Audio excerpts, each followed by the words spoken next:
ዩቲዩብ ቻናል ከፍታችሁ ሰብስክራይብ ያሌላችሁ ልጆች ኑ ከኛ ጋር አብራችሁ ስሩ። ኢንተርናሽናል የሆነውን ቲክቶክ አካውንት ከፍታችሁ በአንድ ወር ውስጥ ወይም በ30 ቀን ውስጥ 10,000 ፎሎ ያልገባችሁ በ30 ቀን ውስጥ 100,000 ላይክ ያልገባችሁ ልጆች ኑ ወደኛ ጎራ በሉ። ለሁሉም ነገር እኛ ጋር መፍትሄ ታገኛላችሁ ማለት ነው። እንዲሁም ደግሞ የቴሌግራም ሊንክ እዚሁ ቫዮ ላይ ያለላችሁ የቴሌግራም ሊንኬን በመጫን ልክ ስትጫኑት መሃል ላይ የሚያመጣላችሁ ቀይ ነገር አለ። ያንን ቀይ ነገር እንዳትነኩት።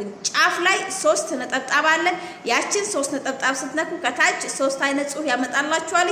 ሁለተኛውን ጽሁፍ በመንካት ቀጥታ ወደ ቴሌግራም ግቡ። ቴሌግራም የምትገቡት ዩቲዩብ ቻናል ከፍታችሁ ሰብስክራይብ ያሌላችሁ ልጆች ላይክ፣ ኮሜንት፣ ሰብስክራይብ፣ ቪው ያሌላችሁ ልጆች ኑ ከኔ ጋራ አብራችሁ ስሩ። በተለያየ ጥያቄ አይምሯችሁን ቢዚ ያደረጋችሁ እንዲሁም ደግሞ ዩቲዩብ መክፈትና መስራት የምትፈልጉ ልጆች ወደኛ ጎራ በሉ። መክፈት አለባችሁ። ሳትከፍቱ ወደ ኢትዮጵያ እንዳትሄዱ። ኦኬ። እዚህ ሀገር ዩቲዩብ ቻናል ከፍታችሁ ሀገራችሁ ሄዳችሁ ጎመን እየቀነጣሳችሁ ቤታችሁን እየጠረጋችሁ ቁጭ በተለያየ ነገር ላይ ቪዲዮ ሰርታችሁ ብትለቁ መታየት ይችላል። ሀገራችን ለምናት ሀገራችን ውብናት። ይሄንን እድል መጠቀም ትችላላችሁ ማለት ነው። ስልክ ቁጥር የቴሌግራም ሊንክ ቫዮ ላይ ያለላችሁ። መልካም እድል